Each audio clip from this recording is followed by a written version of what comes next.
Good morning. I have today with me Miss New York, USA, Andreia Gibau, 2020 Miss USA.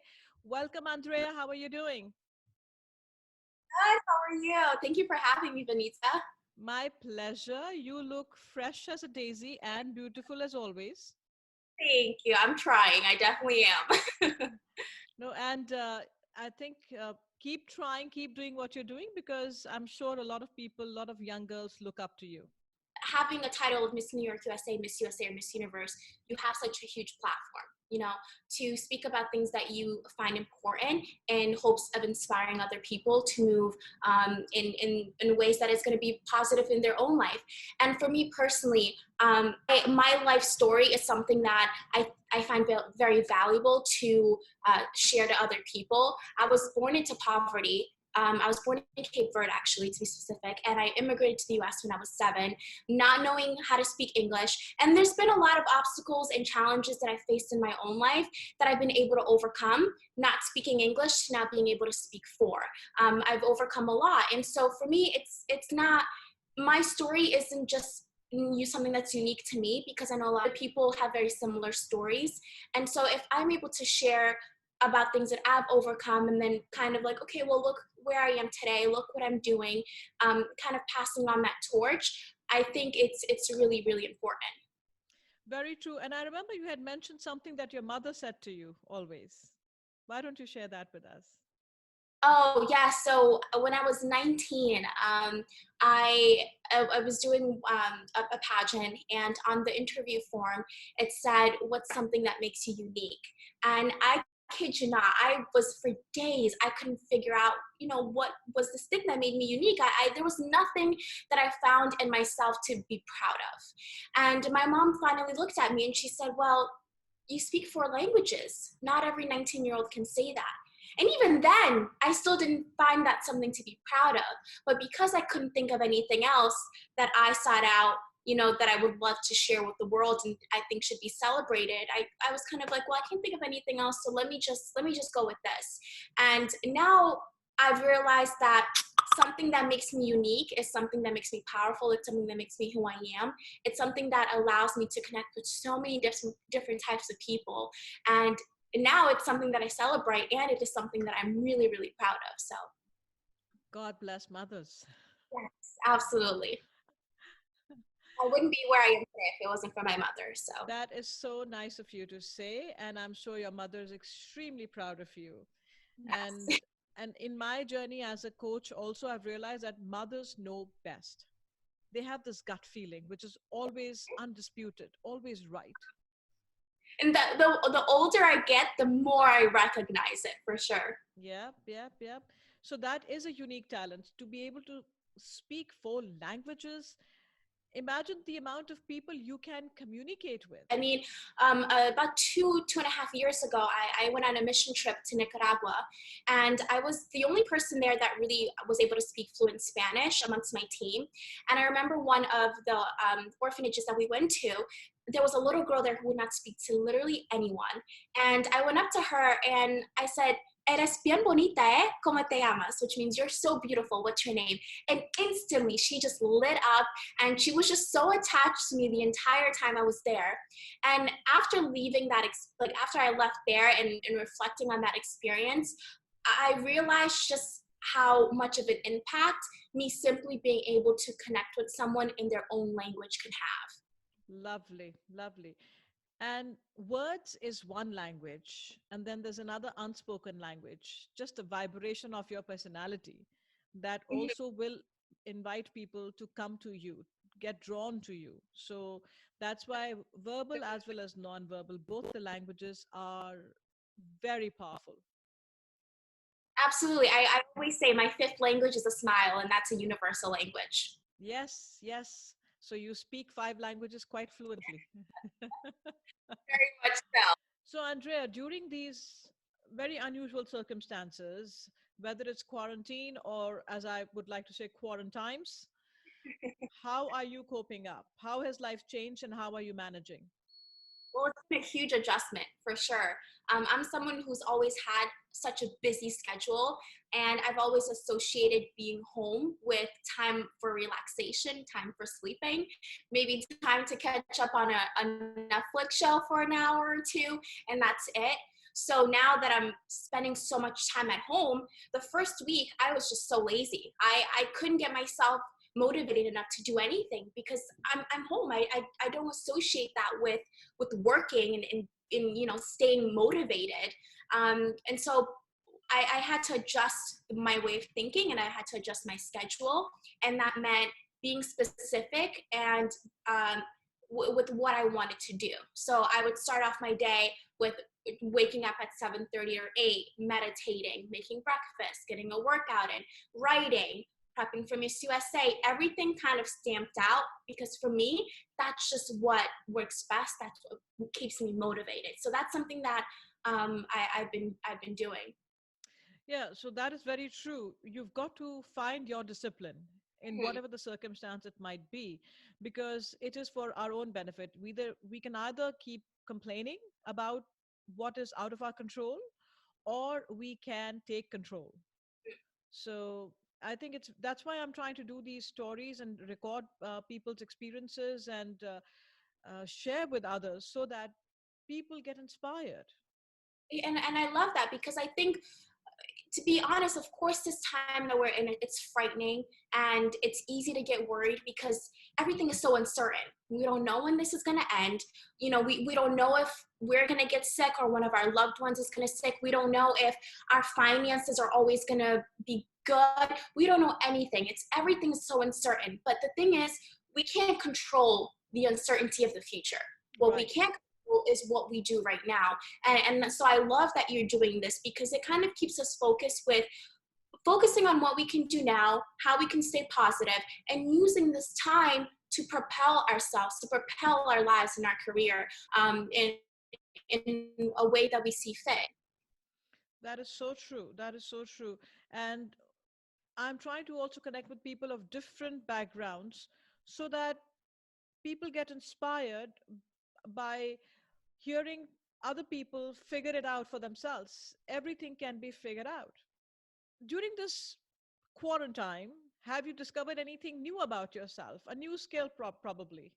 Yes. So crazy enough, I've actually always been into magic tricks. I watched them and a lot with my parents growing up. And I was just always so curious with how magicians do their tricks. But it Nice. was nothing that I ever, thought, oh, I could do it, because of course I was so busy putting my time and effort and energy into other things. But of course, now that I have all the time in the world, I've actually been teaching myself some magic, and I've been pretty successful, and I found it to be very enjoyable, and it's something that I'm honestly like thinking of continuing even after this quarantine is over. And yesterday I posted a video of me doing one of my newest tricks, and I captioned it. It was like funny, but I was like, Shin Lim, who was a winner of America's Got Talent. He's this big magician, and I was like, "Hey, Shin Lim, like I'm ready to go on tour after this." But yeah, that's been something that I've been able to teach myself, and kind of using this time wisely to add new things to my resume.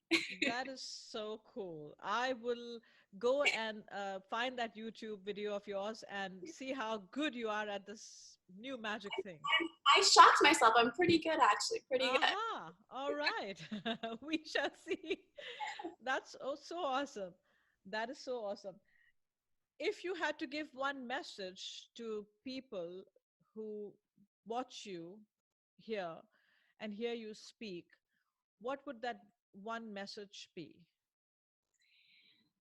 I think the message, which is mostly, it's a message, but it's more so a lesson learned. I think the bigger picture of all of this is kind of like, well, what did we all learn from COVID-19? The way I look at it, is we're all interconnected.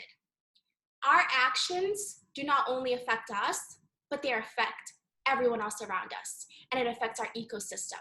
I mean, we look at, now that we're all inside, everything, from our streams and in the fog in LA, everything is kind of, Mother Nature is healing. And I think that it's so important. We can't be selfish. We can't think of things that only benefit us, because that's not how it is. We are all truly a human race. We are globally, we're united, we're together.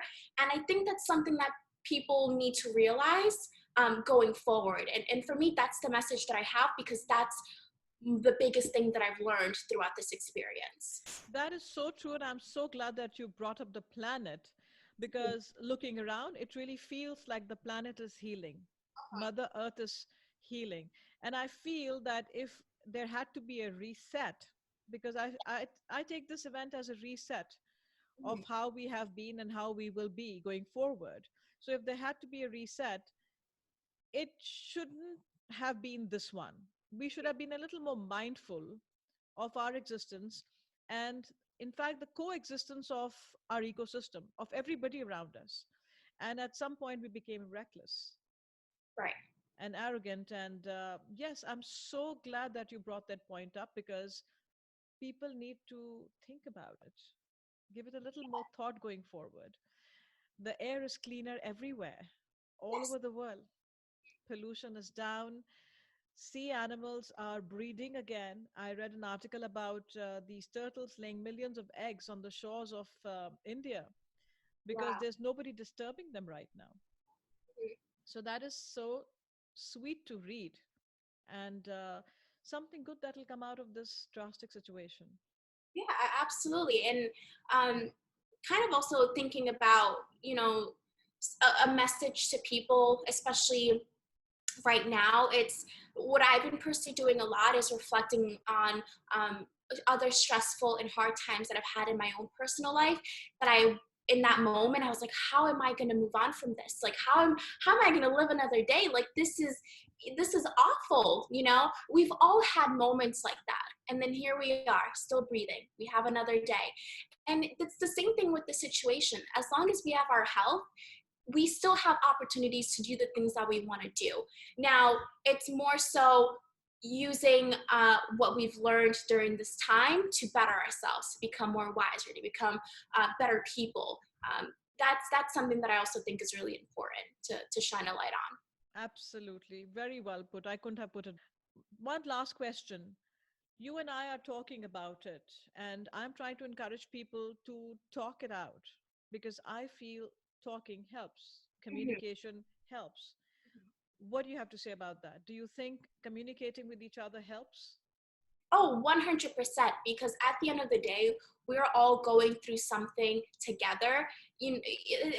This is something. This pandemic is something that we all have in common with one another. Our fears and our uncertainty is something we all have in common.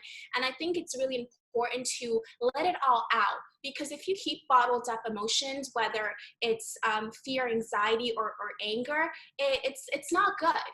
And so, whether it's talking to someone, whether it's meditating, it's working out, something to sweat it out, I think it's really important that we're letting out our emotions. We're speaking to one another, because that's how we can get through this, and beyond the other side, and overcome it all.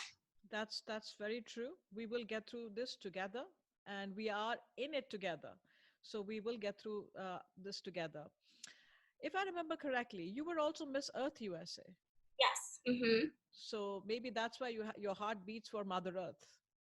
Yeah, but it's when I was Miss Earth USA, I did learn a lot more about our environment, about our planet, than I would say the average person. But I think that we all have a responsibility to our planet, and we all have a responsibility to do our part in a way to keep it afloat and keep it healthy. And what we've been seeing the last couple of years is that we've been doing quite the opposite. So, like you said earlier, this is a reset button, and I truly hope that once this is all over, people really take it seriously, and not only us as individuals, but big businesses and corporations, our leaders, really take it serious, and do something about it. So we don't go back to our old ways. Absolutely. I don't think that there's anything more that I can add to it. I think you summed it up so nicely and you covered everything. Yes, everybody has to be mindful going forward. Simple people and big corporations, everybody. And together we shall overcome. Absolutely. I have Andrea, I can't thank you enough for your time this morning. And all I have is a lot of good wishes and for your for your forthcoming upcoming Miss USA pageant. And like my slip of tongue earlier about the Miss Universe that you were going to contend in, I hope that it's not just a slip of tongue and it really comes true. We will all be rooting for you. Thank you again for your time. You will inspire a lot of people going forward. So thank you for being you. so much, Vineeta. I appreciate you. Thank you for having me on and spreading some light, spreading some positivity and some motivation to so many people because people need it right now. So I People need it. People need it, and people like you can make a difference. thank you. Thank you. Take care. Bye.